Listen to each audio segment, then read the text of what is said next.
Choice Hotels get you more of what you value. Comfort Inn, it's calling your name. Save on the stay. Oh, and free waffles are yours to claim. Book direct at choicehotels.com.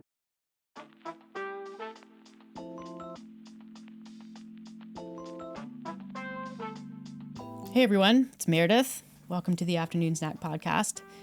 Today's episode is a bit of a journey. We're going to talk briefly about some of our biking endeavors. Post Unbound, so Dusty Bandita, where Alex won her division, unsurprising to most people who know Alex. And then we went on a bike packing adventure with Rebecca Rusch in Idaho, which ended up being quite an existential experience, I think, for both of us, for different reasons. And then from that experience, lots of lessons and reflections emerged. So we're going to talk about those and kind of how we see parallels in everyday life and some takeaways that we hope that you find powerful and impactful. But also, we're going to tease and talk about our new challenge that's coming up in the middle of August. It's going to run for probably about 5 weeks and take us into the middle of September, which corresponds with RPI, Rebecca's a Private Idaho. It's going to be new. It's going to be different. It's going to replace our Habits Challenge that runs in the holidays. So if you typically do that, you're going to want to listen to hear some of the details. And then obviously more details will come out as we get a little bit closer. But we hope that feels exciting and engaging. And it's nice for us to change up our format and timing a little bit because we've done this for many years now in kind of the same way. And it's time to do something new. So we're going to talk about all of that and more. And we hope that you enjoy this episode.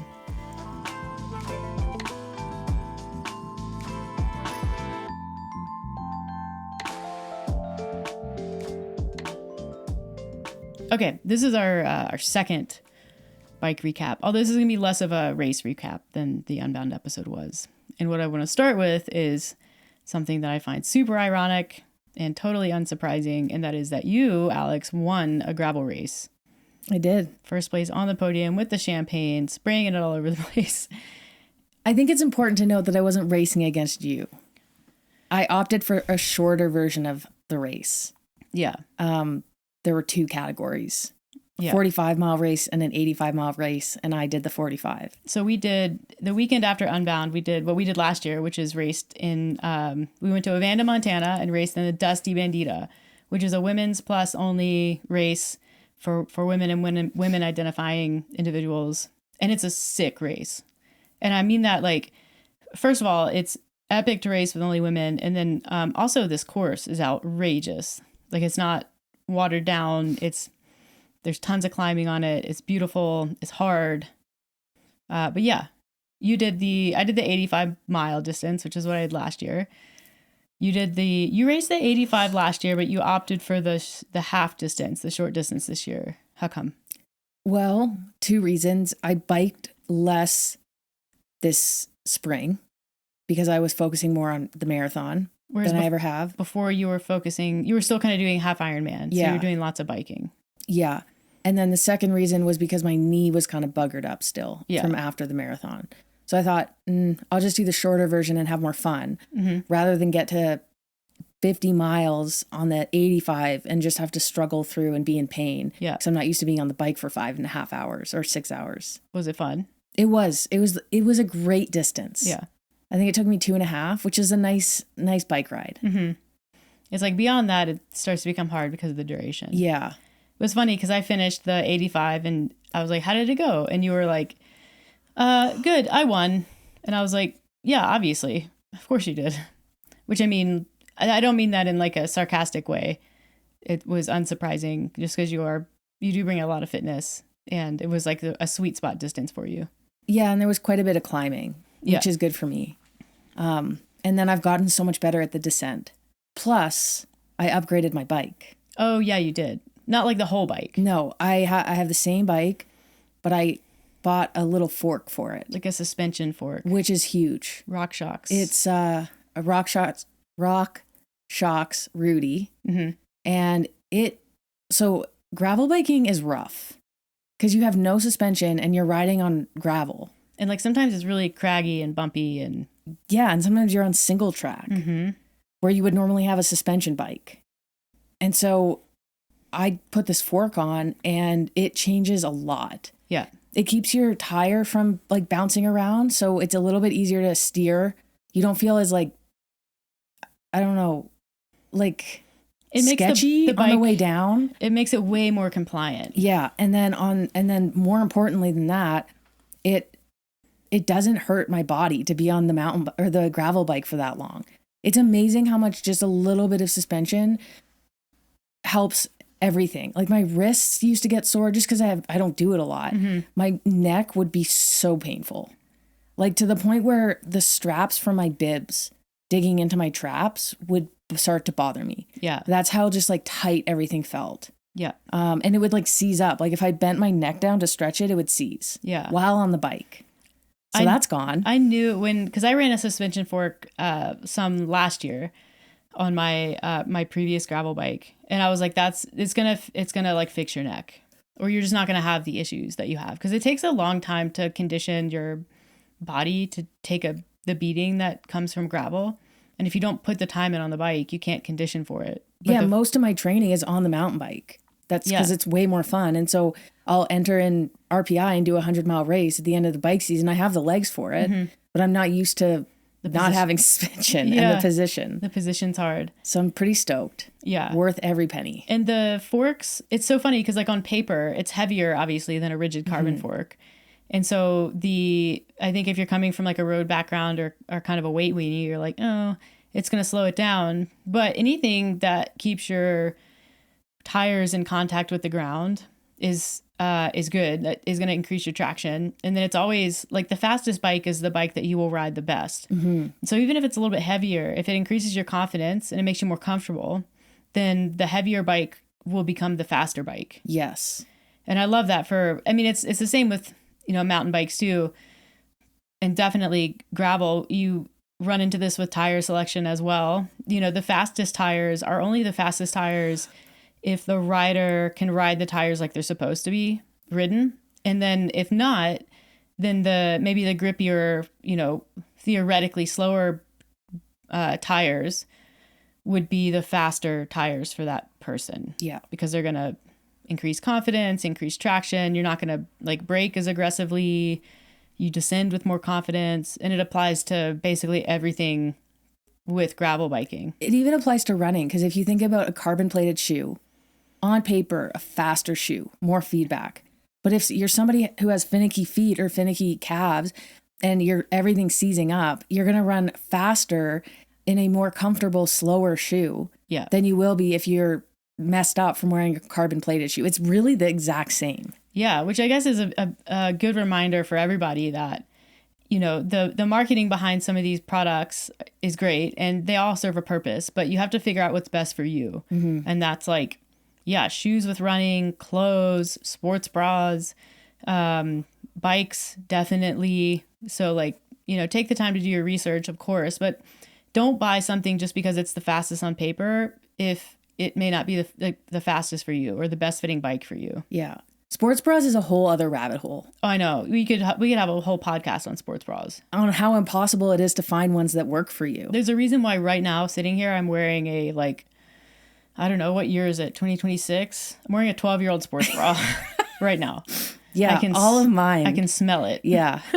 They're, all of my bras say CrossFit on them. Oh yeah, you like those Reebok because ones. I just can't throw them out. And where do you even find these anymore? I don't know. I do not want to have to shop for sports bras because it's such I may a pain. be wearing these sports bras when I'm 60. I hope you are.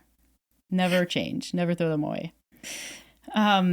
Yeah, but just shout out to Dusty Bandita for putting on such a cool event. And it's, I think it was over 400 riders this year. So it's it's like a small race, but the production value is tremendous. And I love seeing women doing this sport in every capacity. But definitely like in the women's only, it's just really cool it changes the vibe. Yeah, I think about women's only gyms. I've never been to one, but I think that there is a little bit of a different vibe. I'm not poo-pooing men, but I just think there's less I'm not saying people are more likely to judge if you're like a man, but there's something about just like a comfort and there is a definite difference in vibe. Yeah. Like when you're riding with a group of women, everyone, and I'm just not this person, so I kind of have to get into it. Mm-hmm. But there's a lot of like, nice pull, like, good job, what's your name? Yeah. And I'm like, what? Why are you talking to me? I'm racing you. Yeah. But it is like kind of a nicer vibe. And then the finish, there's so many women who it's their first gravel bike who race this race. Yeah. Gravel bike race. So that's cool too. Mm-hmm. And it's not the field has some really, really good riders in it. Like there's pro riders in it. There's really fast amateurs. So it's, you kind of see the whole spectrum of racers at Dusty. And I really love that because riding out with, an 85-mile distance, riding out with kind of the fast amateurs, the pros, and getting the opportunity to ride in that group without, fat, like amateur men in it. Again, no shade. I don't mind riding with men. But it's nice to race only women. And you're not racing women who are, on the wheels of men. Like it's a very even and very fair playing field. And you just don't get that opportunity for me as a high level amateur. Because when I'm racing age group at something like Unbound, you're in the mass start with the men. Like in order to get that at a race like Unbound, you have to be in the pro field, and I'm not. Mm-hmm. So for me, it's a really unique opportunity to race with really fast women and test myself against really fast women, and I love that. And I think it just, we were there for ourselves to race, obviously for tactic, and then we were also there in some capacity for Zwift, because Zwift is the title sponsor for the Tour de France Femme avec Zwift. And so for me, I was kind of thinking a lot about that, and I have thought a lot about that in reflection, and how, the Tour de France Femme, the women's race, has existed in a few different iterations, and it's always kind of fizzled out because the money isn't there. The sponsorship isn't there. Maybe they're sort of like, loosely affiliated with the pro men's team, but eventually like the funding runs out. And Zwift has done an amazing job of really prioritizing the women's field and pro racing and bringing that up. And I think that it doesn't exist in a vacuum. And this is like I'm getting goosebumps talking about this because, you sort of look at why is the men's tour so successful? Why is men's World Cup racing so successful? And it's not because men are better athletes. Like women are just as good as men are, competing against themselves. But it all goes back to sort of your consumer base. And so traditionally in biking and in many sports, your consumer base is men. And that's for a lot of different reasons. But when you don't have visibility at the pro level, maybe you're less likely to participate in that sport at an amateur or recreational level. But it's those recreational riders that are buying from brands like Specialized. They're buying from brands like Rafa. They're spending the money, and they're honestly supplying the funds that ultimately drive the sponsorships at the pro level. And so the pro level needs recreational riders, just like the recreational riders need the pro riders. So it's kind of a feedback loop. And so these things go together. And I'm like really getting goosebumps now. But the visibility and seeing people at all levels and women at all levels compete in the sport of cycling and in gravel and on any sort of two-wheeled, three-wheeled, whatever implement is going to be over time what drives the participation up at the recreational level, but also that pro level. Like it becomes the funding machine. And I think once companies see it happening with both the men's and the women's field, that's where you see the long-term investment come in. And Zwift has just done something that I don't really think any other title sponsor has ever done. And it's sort of like, it's just like put your finger on that and hold it there and make sure that people are paying attention, make sure that people are watching. Like, the coverage of the women's tour has gotten way better, and that has increased the quality of the coverage for events like the Giro and these other world tour stops. And so you're seeing interest not only in Tour de France Femme, but also in other races where these professional women riders are racing. And that's the funding mechanism. And it was just, you see it when you go to these events, and it feels really, really important. I was thrilled to be there and to participate and also to support that initiative. I was thrilled that we didn't have to camp. Oh, yeah. We stayed in a hotel, which was so much better given that we just aren't campers, which brings us to our next story. Yeah. So we stayed in this little hotel in Ovando that's like attached to a gas station. And it was great. We got in there like the night before the race, had a really good sleep, and got up, raced, and then went to Idaho to do some camping and some biking with Rebecca Rusch, which was a really cool opportunity because we're big Rebecca Rusch fans, if you haven't picked up on that. So Rebecca is one of the greatest like cyclists, adventure athletes, rock climber, river athlete. She really, again, like thinking about women's sports, like you think about someone like Sophia winning Unbound. Like Rebecca was part of that generation that really paved the way for high level competition. And she's so legit. It's not like Rebecca was legit because no one else was racing. Like her times at Leadville at Unbound have like stood the test of time. And she's won the big events many, many times. I think she still holds the record maybe at Leadville for most wins. And has really become an advocate for being an athlete like across your lifespan, and being an athlete beyond your kind of peak competition years. And in addition to all of the great other initiatives that she's a part of. And she puts on Rebecca's Private Idaho, RPI, which is a race that we have done 2 years, and we're doing it for a third year. And that's just outside of Sun Valley, Idaho. And that's where we went to do our camping. Yeah. And the reason for that was twofold. The first is that they are changing the course for RPI this year. So both when I say for RPI, I mean the big long distance race on Sunday. So RPI is actually a stage race. If you didn't know that, you can do the Queen stage race, and that's 3 days. So there's kind of that single tracky first day. There's the climbing time trial up Dollarhide, and then the third day is the long day. A lot of people only do that long day. And so there's different options for the long day. It doesn't have to be that long. Right. I think they have 25 mile, 50 mile, 100 mile. Those have been the traditional distances each year. And then this year they're adding 126 mile. And so both the 100 mile course and the 126 mile course are changing this year. And so Rebecca wanted to pre-ride that. And then at the same time, like get some content. And so she invited us down to be a part of that. Also, and this is, I guess, we're teasing this now. Mm-hmm. We historically have run our Habits Challenge or Holiday Challenge for fundraising for,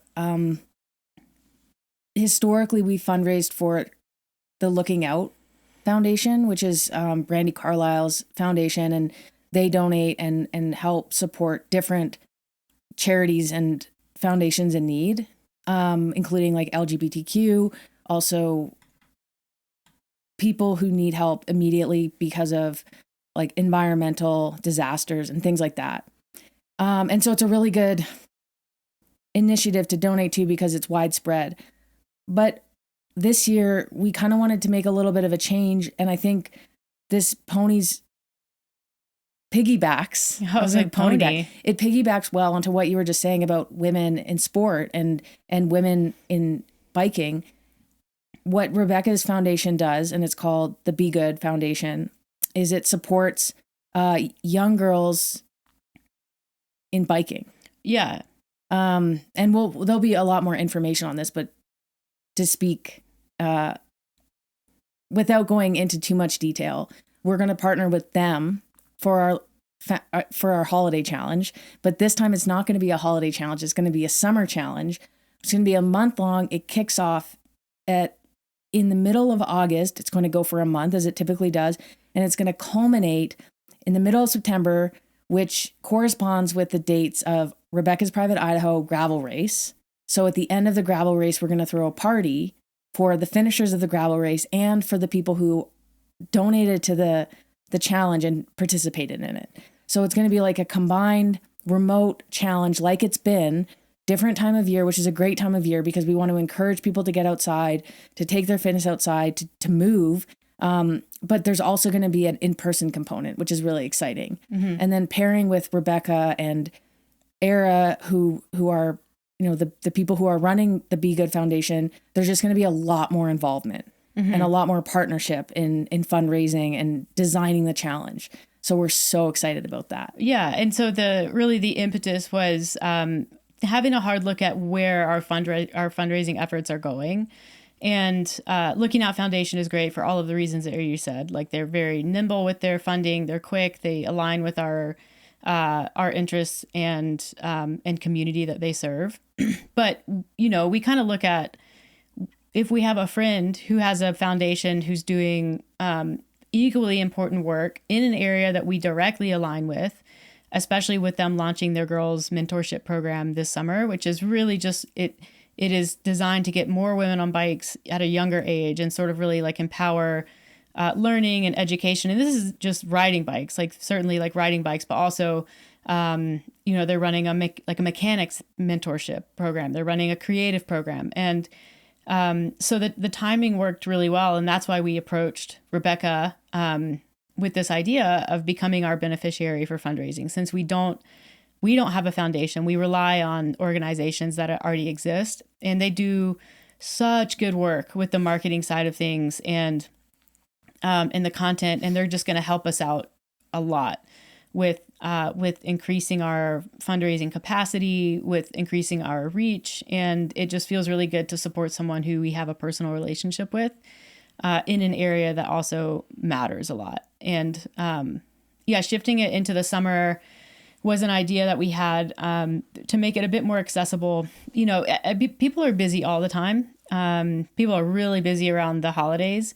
And I think with the summer being, you know, a little bit slower, maybe your kids are doing stuff or whatever, I think it's easier for people to get outside and build a practice of movement, like much easier in the summertime than it is in the early winter, especially in areas like where we live, where the weather is a consideration. And just switching it up is cool. Yeah, we've been doing the same thing for many years. We switch it up a little bit, but I think this time it'll be a little fresher. Yeah. So in our kind of brainstorming with them, we had this idea of, it's so funny, like we were just going to come down and pre-ride the course, shoot some content. But then at the same time, they were having conversations, I think, with Visit Idaho. So the tourism arm of, you know, Idaho, to shoot some content and a video there. So we ended up combining that and being a part of this Visit Idaho initiative to not only highlight what Rebecca's doing with RPI, but also highlight the fundraising and the work that we're going to do together. So it was a really unique opportunity to get to spend, some days together off the bike, on the bike, connecting, and then getting some really amazing, and I'm not talking like content on GoPros and camera. There was like a whole ass film crew that followed us around. So yeah, it was really cool. When it was first pitched as like bike packing, I think we were both a little bit anxious about that because we haven't bike packed ever. Bike packing is when you plan a long ride that requires stopping at night to sleep. So you're packing all of your gear. And carrying it on your bike. Yes. Like Tour Divide style. Yeah. And then they kind of said, no, like, yes, we will be camping, but we'll have support vehicles. So we don't we don't have to ride with our camping gear, which is great because that's a much lighter setup. And then like all your stuff just goes in a car. And so the plan was to basically ride for 3 days and camp for 2 nights. And so the first day we would ride out to basically the top of the second big climb on the course and then camp on top of Corral Mountain. And then on the second day, descend off of Corral Mountain, do the Copper Basin Loop, and then camp in Wild Horse. And then the third day, ride the last little bit of the course, do El Diablito, and then ride back into town and finish it up. And that's what we did. Yes. Yeah. The first day was 4.5 hours of riding, mm-hmm. but because we were stopping for filming, we were out there for like 6.5 hours. Mm-hmm. And then we ended up camping on the top of a mountain. Mm-hmm. It was windy. So I'm like, great. We're camping on top of a mountain and it's really windy. But thankfully the wind died down. Yeah. And I don't think anyone has ever camped with as much down as we had. Yeah. And this is funny. So Rebecca called me the week before and was like, okay, just wanted to make sure that we had everything that we needed. They were supplying the camping gear, so no problem. And she was like, well, what about Alex? Like, what does she need? Or what are you concerned? And so I kind of said, Alex needs two things. She needs to know what the plan is, and she needs to be warm because she's like she runs really cold. And so she's like, no problem. We'll make sure that there's tons of down and you have good sleeping bags. So don't worry about that. I think you actually had 2 sleeping bags. I had like the most intense sleeping bag. It was a sleeping bag that went in a sleeping bag. Uh-huh. And then I had an additional sleeping bag to lie on, to put on top. And you had brought your Arctic expedition parka. Yeah. And we had a down blanket. Yep. It was not even arguably, too much down. The first night I got hot. Yeah, I got really hot. Like I woke up and I was damp. Yeah. You're like, this turns out there is a limit on down and we have found it. I haven't camped in a really long time. I used to camp more as a kid, but I think, you grow up, you go into the workforce, whatever, you stop doing certain things, especially if they're not like the thing that you like to do. So I haven't camped in a minute. Sleeping bags have come a long way. Gotta say that. So have tents. I had a blast doing that. Like setting up the tent, cooking food outside, just like being outdoors. I thought it was just a really unique experience, especially like in that first night, the views were outrageous. It was super clear. The wind had died down. And you can just see, like, it's different. Like we live in mountains. And I remember someone asked, what do you think of the scenery? And we are lucky to live in such a beautiful place in Fernie, British Columbia. But the difference, and this is kind of a Canadian Rockies difference. We're like in the mountains.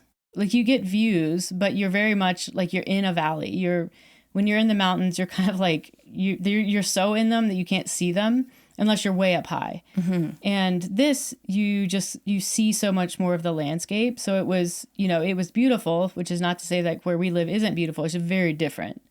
And so I was kind of just up there on the mountain, taking that all in and just like, wow, this is really special, really spectacular. And it's nice to ride that route too at a pace where you're not racing it. So you can actually like look around and take it in. Mm-hmm. Because sometimes, a lot of the times when you're racing, you're just staring at someone's wheel or you're working so hard that you're like, I can't, maybe you look around, but it's not what you're focusing on. Yeah, fair. Was there a moment out there that just felt like, was there a special moment? What was your favorite moment? I have so many. But there was a moment. It was super windy, which you've already mentioned, but that second day we were riding was ridiculous. Like 30-mile-an-hour sustained headwinds, side wind. It felt like every time we turned, there was like the wind would move and it would be back in our face. And we were kind of taking turns pulling and riding in a line because it just makes it way easier. And so like Rebecca pulled for a bit, you would take little turns. And then there was like this moment where I think I just had better legs. And like Rebecca's been recovering from a injury.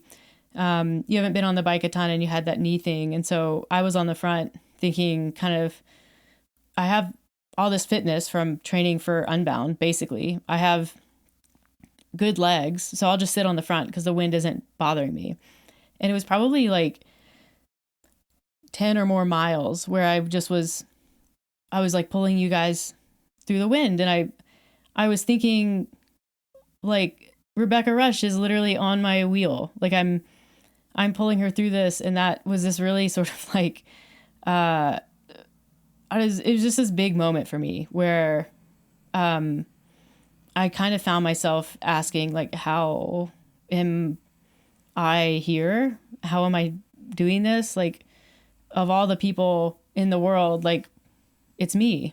And how lucky am I to have this opportunity to pull 2 people who I like, one person I love and one person I really admire and look up to, and just sort of like take the wind for them. Which one's which?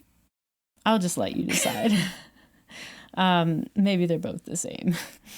Yeah, but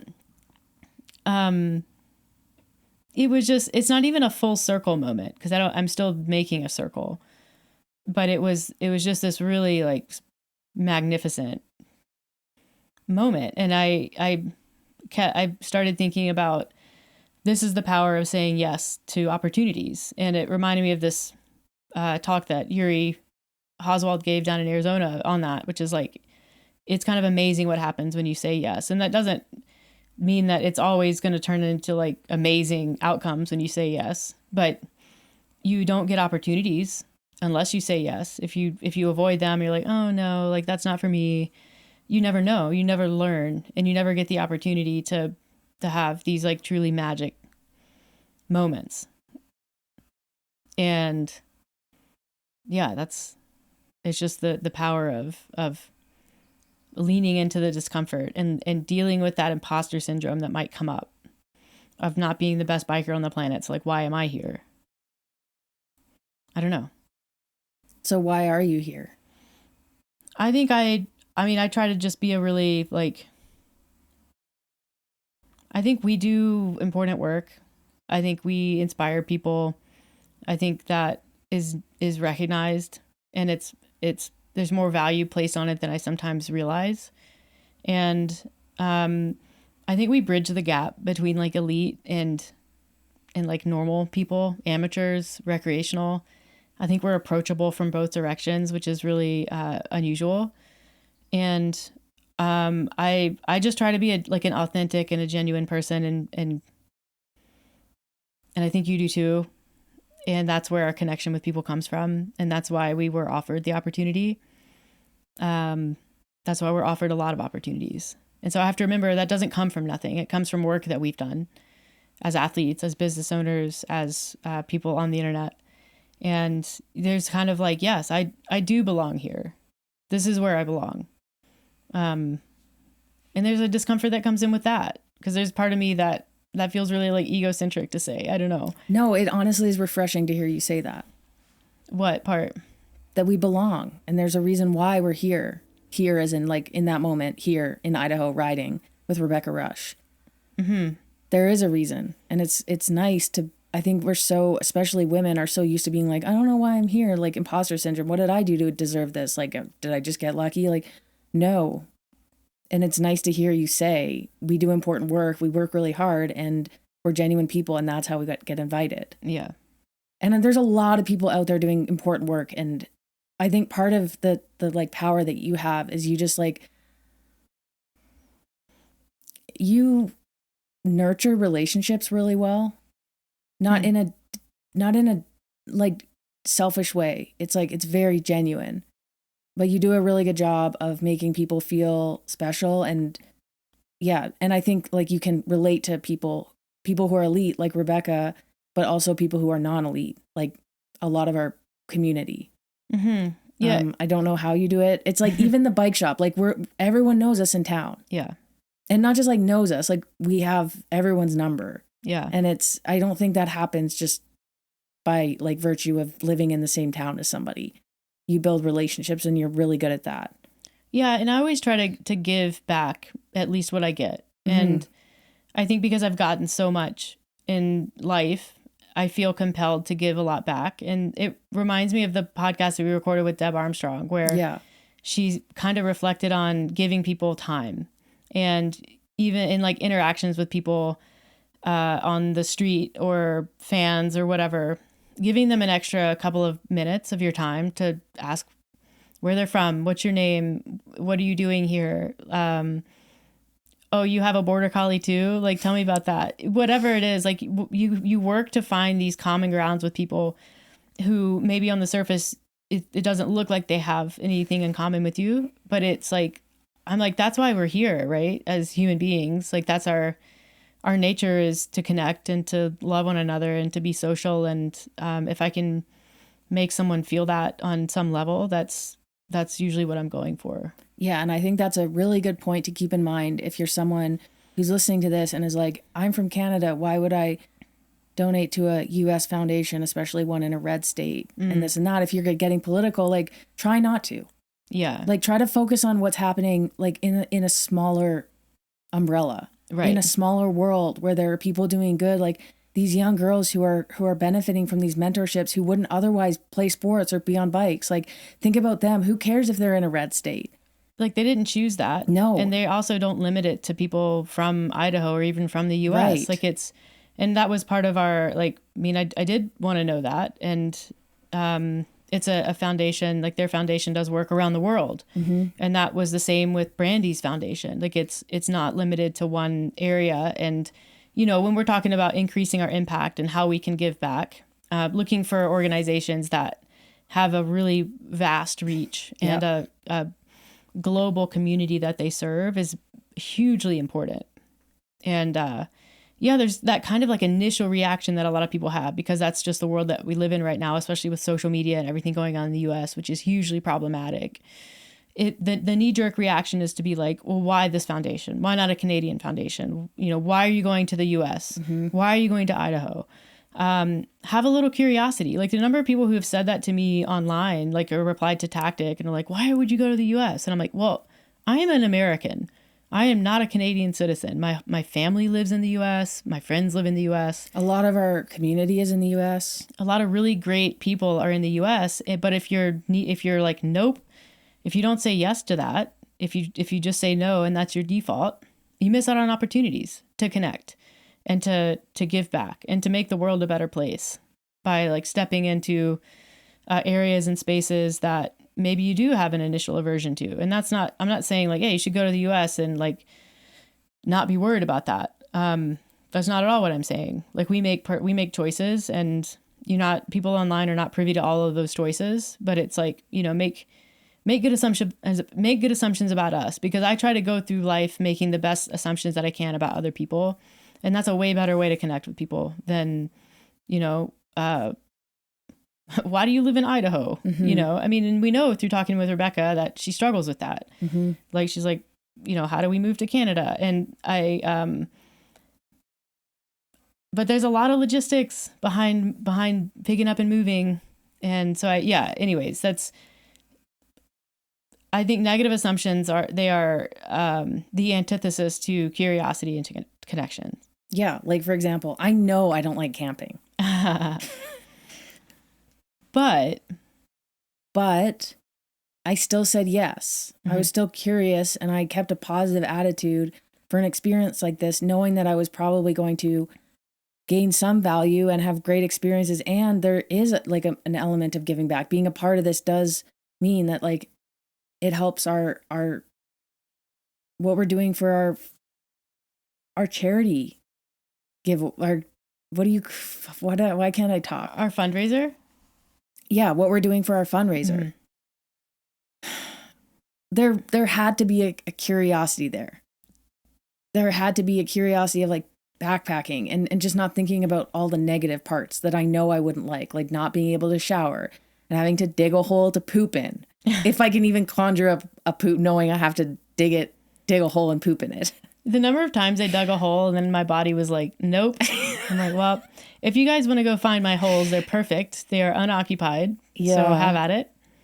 Why do you have to dig a hole? Is it because you're on a campground and you don't want someone stepping in human poo? Or is it because... maybe like animals? I don't know, actually. Because I'm like, animals don't dig holes and poo. Yeah, I get it if you're on a campground. Like, then someone's not going to... it becomes part of the soil. Someone's not going to, like, step in poo, like poo at the dog park. Yeah, that's a good point. Let's consult Google. Yeah, I feel like this is a really important question that we need to answer. Did you... I never actually... I dug holes, and then I didn't poo on the first day that after we camped, but I did the second, and thankfully there was a porta potty at the campsite. Okay, so it says you dig a hole, often called a cat hole. That's kind of funny. Mainly to protect water sources and prevent the spread of harmful pathogens. Oh, okay. That makes sense. Got it. Leave no trace principle for backcountry hygiene. Yeah. I did actually end up going. Yeah. I was pretty proud of it. It went right in the hole. You have good aim. It It was a small one, but yeah. Anyway, I knew that that was not something I was going to particularly enjoy. But you said yes. You were curious about it. Yeah. How did it change? Did it change your opinion on camping? Did it reinforce anything? Did anything new come up for you? Like, I had this amazing experience riding through the wind because I had yes. What was like, where were you at? I think that if I were to go back in time, knowing what I know now, Yep. I still would have done it. Yes. I would. I was thankful for the experience. I had really good moments. Mm-hmm. If someone were to say, do you want to do it again? Like, not for the first time. Yeah. Would you do that same thing again? I would probably say, no, one experience was enough. Yeah. For a couple of reasons. Like, I'm not opposed to going camping again. But for me, it was like the camping combined with the amount of riding. I wasn't used to that amount of riding. I just wasn't super prepared for it. It's like the third day I couldn't even ride because my knee was hurting too much. On top of that, like, I'm not great in front of cameras. Oh, they yeah, make yeah. me uncomfortable. And so having cameras around basically the entire time was overwhelming for me. It was like overstimulating. And I'm not good at, and that you're tired. Like, I don't sleep when I'm camping. So you have to show up the next day. And you and Rebecca are so good behind a camera. In front of the camera. In front of the camera. Yeah. And I'm so bad at faking enthusiasm. It takes so much energy that I'm just like running away. Yeah. Like the cameras come out and Alex is all of a sudden like 200 meters away. So I had to rally quite a bit for that. And I found with cameras around, because they make me a little uncomfortable, I wasn't able to like fully connect. So if I were to do that again, I probably would do it without cameras. Yeah. And with less down. Less down, yeah. Maybe camp at sites with toilets. Yeah. So it's not like a no, I would never do that again. It's I would do that, but under more specific conditions. Yeah, because it's not my favorite, so it would kind of need to be a little bit more. That makes sense. And yes, I'm a princess. I'll acknowledge that. There's nothing wrong with that. But you learn and you compromise, and if the same thing were to present itself, maybe I would reconsider. Like, I don't know. But I think there's a power of saying yes for sure, because there were moments where I'm like, I'm really glad that I'm here. I'm really glad I get this opportunity. Yeah. And it's easy to think like not everyone gets this. But there's a qualifier there. Just because you're in a situation that other people don't have access to doesn't mean you have to like it, because you feel like other people want you to, or feel like you should like it. Like, I'm camping, I'm so tired because I didn't sleep. And there's moments where I'm like, I don't like this. And then I'm like, I feel bad for not enjoying myself in this moment. But it's like, no, you're free to not enjoy moments. And that can be your feeling, and not feel bad about it because you're doing something somebody else might want to do in your place. Yeah. So your imposter syndrome kind of came in a different way with like, I feel like an imposter because I'm not as stoked on this as like Meredith and Rebecca are. Totally. Yeah. And I mean, I know why I'm there. Yeah. Because I'm Meredith's partner. Come with the packet. We're a package deal. It was kind of funny at the end. We were joking about, and we were staying in this like really amazing barn when we weren't camping. Oh, that was the highlight. Yeah, we stayed this house. It almost made up for the camping. Yeah, we stayed in someone's guest suite that was above their horse barn, and that really undersells what this was. But just this really fancy property with really fancy horses. But then we were kind of joking because we were very like, on the horse thing. And that's why I'm wearing cowboy attire. Yeah, we have to talk about that at the end. We were kind of joking, like when there are different types of horses. I think what we landed on is like Rebecca and I are kind of the wild Mustang type. We thrive in the wild, put us in any conditions. We're hardy, like we're going to be fine. Just out there, wild, wild west, living our best lives. Whereas you're like the thoroughbred with the blanket that goes all the way up to its ears, needs like very perfect conditions. Sensitive, has sensitive feet, is horse shaped, but different type of beast. Sort of built for speed, not necessarily built for endurance. Yeah. Does well in perfect conditions, as you mentioned. You're like I think what you did is it's kind of like putting off-road tires on a Ferrari. It doesn't change the fact that it's kind of a very specific vehicle that's not really meant to go off-road. Yeah. So much. Yeah. And I think as I get older, I'm learning that it's okay to not be perfect for every scenario and not have to pretend. And I love that about Rebecca too, because, you know, the third day was super cold. We had to get up early. Like, you ducked out. And there was no like, oh, come on, like, it's just this. It's just like, look around, like nothing. There was no pressure. She didn't make me feel bad about saying I couldn't ride. And also, I'm too cold to ride, even if my knee was okay. Yeah. I think she like presented a couple of opportunities. And, you know, if you want to ride the down, or if you want to ride this little bit with us, and you were like, you did at one point jump back out on the bike, and you were like, my knee is just not good, so I'm gonna hang in the car, and that's gonna be it. And it was never. She was like, okay, no problem. And there was never any pressure to do something that you didn't want to do. And that, I just appreciate that. It's not common. Like, you don't always get that treatment from people. Well, even, you know, there are moments in front of the camera where it's easy to tell that I'm just like not in my element. I mean, I try to be pleasant as I can be, but I'm also prickly. You're like, in moments. What did I say? Loving you is like trying to love a cactus. Okay. You have to or a hedgehog, right? It's like having a hedgehog as a pet. You have to pick it up. You have to hold it with oven mitts. Yeah. Like, sometimes she's going to ball up and she's just prickly and might hurt your hands. But no one's telling me to smile or to just ride or to be happy or to, you know, and I really appreciate that. And I think more people should be like that. Yeah. Because everyone is different. And if we want to be people who are connecting, like, forcing someone to be a certain way to make yourself comfortable is not the way to do it. It just makes somebody feel more isolated.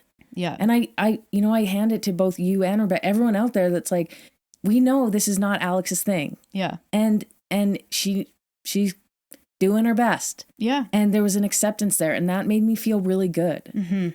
I'm glad. And I think, like, there is just so much pressure on so many people in so many different scenarios to, like, be the way that people think we should be. And that's exhausting. And you don't just see it when you're like camping. That's everywhere. Like everyday life. And I think you sometimes really feel it. Like you are a certain way around your work colleagues or your family, and you don't realize that you're just like living in this box of like, it's very small, and you're living in a way that you don't want to be living, and you're not really able to feel like you're your true self. And it's interesting because I think that work kind of starts within you. Like, you have to accept that you're different before anyone else will accept that you're different.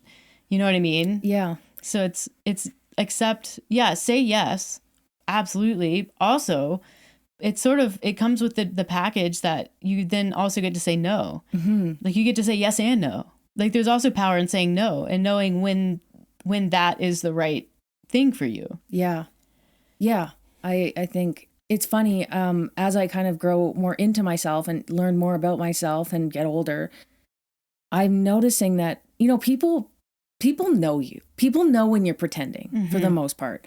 And it happened with my neighbors the other day. We were talking about, the question was like, if you could have one animal part on your body, what would you pick? And I think you picked like a kangaroo pouch. And I don't remember what I picked, but someone's like, I think you picked quills. You did pick quills. And it's known that I'm, whether or not I'm trying to pretend or not, like, I can be prickly, as you said. But it's funny that the more I am just myself, the more I realize people accept me for being a prickly person. And maybe you're not prickly. Like, I think that there's such a negative connotation to that. You're picky, you're particular. And I think that when people look at that way of being, I think that they assign it things like prickly. Oh, she's difficult. But there's also a level of projection that's required in order for you to assign that to somebody. Like, that's coming from within yourself. On the other side, though, if you know someone is particular, you know that they're not going to be there if they don't want to be there. So if I'm there and I'm happy, you know I'm not pretending. Yeah. And that's like, I think that relieves a lot of pressure. You know, you don't have to worry about Alex. And that's one of the things I've always appreciated about you is like, you're not going to do something that you don't want to do. And I never have to worry about that. Never, ever do I have to worry about that. Do I sometimes do things that I want to do? Yes. And I can justify that in a lot of ways. And I can, like, I would say I'm a pretty easygoing, like, laid back person, and I can find enjoyment in most things. But that's who I am. And I don't expect you to be me. And you don't expect me to be you. And I don't expect anyone to be anyone other than who they are. And, you know, I hope that that's like when people follow us and they connect with us and they feel like, oh, these two are different. not like we're different people, like we are a different type of presence. Well, that too. We are different people. But I hope it's because what you're feeling is like, hey, we want to accept you as you are. And almost more importantly, we want to help you accept you as you are. And that's, I was thinking about honestly making this an Instagram post in that, because we did the 2 posts recently, the TED Talk, like what would be most meaningful to you. And then you did the follow up with the story. And I think about how that must be perceived when people are on our page and they're like, well, wait, you're like a coaching company. You sell like fitness and nutrition programs and coaching. And we do. So why do you talk so much about, acceptance and, self-compassion and trauma and things like that? And it's because I think to do any work, whether it's related to fitness and nutrition or related to therapy or related to being creative in a way that's meaningful to you, you have to work from a place that is meaningful and it's real and it's authentic, and your goals around whatever it is that you're doing are best when they're coming from a real place of, I know myself, I accept who I am, I know what my challenges are, I know what I've dealt with through my life, and I still want to do this, and I want to do this in this way for these reasons, versus like, I want to do a fitness program so I can look the way my neighbor looks, or I can fit in, or I can, whatever. Like I want people to graduate from superficial versions of themselves. I want people to graduate from the box that they live in. And that comes from that place of self-compassion and of acceptance. And it has to, in order for it to stick. I think the reason why people jump around and do so many different things is because they haven't done that work yet. And so they're looking to fill in their holes and what they see as their shortcomings, or they're just trying to be some version of themselves that they're not. And that's why nothing ever sticks. They're doing something that they feel like they should be doing because they don't actually know what they want. That's a good way to put it. So it's doing the work of knowing yourself and knowing what you want and what you need makes whatever work you do more impactful, because it's exactly what you need to be doing. And then you'll enjoy doing it and keep doing it. And who cares if like you do a fitness program for 6 months and you like don't have a 6-pack yet, or you don't look like a magazine model, or your neighbor who's taking peptides and hormone therapy. No shade on that. Do your thing. But we spend so much time and energy comparing ourselves and our situation to others, or even not specific people, but what's put in front of our face by the media, that we lose touch with ourselves. And some people, I mean, you go your whole life out of touch with yourself. I mean, you hear those stories of someone's grandmother who, on her dying day is talking about being overweight or whatever. And that's like such a sad way to be when there's so much more to life. Yeah. Yeah. It's funny looking back as I process that experience. It's like so much more beyond the like chronological like day of events. Like, oh, we did this and then we did this. Like in moments it was like, yeah, we did that, but that wasn't it. Yeah. For me, it was like the entirety of it. Like, what did that feel like for me? And it just felt different. And I liked that. And I'm glad I did it. And I'm glad that it was challenging in some ways. Yeah. But when you're with genuine people and doing cool stuff and you're in nature, I think that just lends itself to it. And I think that's what I admire so much about Rebecca, is that there's, and it with RPI, like you get this sense that there's just more. That you're like, this is a bigger deal than just a bike race. Yes. She's a bigger deal than just an athlete, because there's a depth, and it's someone who's on a mission that is not self-serving, who's trying to give back and amplify and just leave people better than when you find them. And that's, yeah, I mean, whether you spending time with Rebecca in her house or in a horse barn or out on the bike, like that's what you get from her. And that's what the weekend was. Yeah. And if I can take just a little bit of that in and pay it forward, that's what I want to do. And that's what I want to encourage people to do on their own. Yeah. You also took something else from that trip. Oh, yeah. Your identity is shifting on a more of a superficial level as well. Well, this is your fault. We had talked like I don't know, the week before, I think I randomly said, like, do you think I would look good in a cowboy hat and a bolo? And you were like, yeah, it would look good. And I've been like kicking around the idea of getting a nicer hat. And then we went to this outfitter in Sun Valley, and it was just like immediately I honed in on this brown Stetson with like feathers. And it's one of those things, like I put it on my head and I was like, oh my God, this is the hat. This is the one. And so, yeah, I got the hat, and now I've reconditioned some old cowboy boots that I'm wearing to like break in the uppers. And literally as I record this podcast, wearing a bolo and a belt buckle. Because if you're going to wear boots, if you're going to do it, go all the way. Well, I was organizing the closet this morning, and I saw the bolo at the bottom of one of my bins, and I put it out, and I'm like, maybe she'll wear this because I know she's shopping for one. This can be like an interim one. And then you put it on. And then you were like, I need a belt. And I'm like, well, do you want one with a buckle? And you were like, yeah. Obviously. So now you're wearing a belt with a 1988 Calgary Olympics. Pretty nice belt. It is a nice belt. It was $100. Oh, nice. Yeah. Yeah. Thank you for letting me have it. The price tag was still on there. Oh, sick. I think I must have taken the buckle that came with it off. Yeah, seems like it. And then just kept the belt because it was nice. Yeah. You look good. Thank you. I went through this is not my first venture into Western attire, but it's been a while. Yeah. Yeah. I mean, I love that we were at the dog park this morning and you were wearing your Western-ish outfit. Yep. And you weren't wearing your hat though. No. And I was wearing like athletic shorts and an oversized t-shirt. Yeah. With fans. I don't know. I feel like I was talking to those guys from the single track 3 race, and we went to like shop for some furniture. And I'm like, I feel like people really take you seriously when you have cowboy boots on. They're like, oh, this woman means business. And I was like, damn right I do. I need to order some stools. Yeah. You do look good. You pull it off. I think that cowboy boots with no hat works. It's like more of a casual. You can't do the cowboy hat. I mean, I guess you could. You can do it if it's like outdoorsy, because I was doing it with clogs the other day. Yeah. That works. I think it's like cowboy. It also depends on the hat. Yeah. Like this is a more casual hat.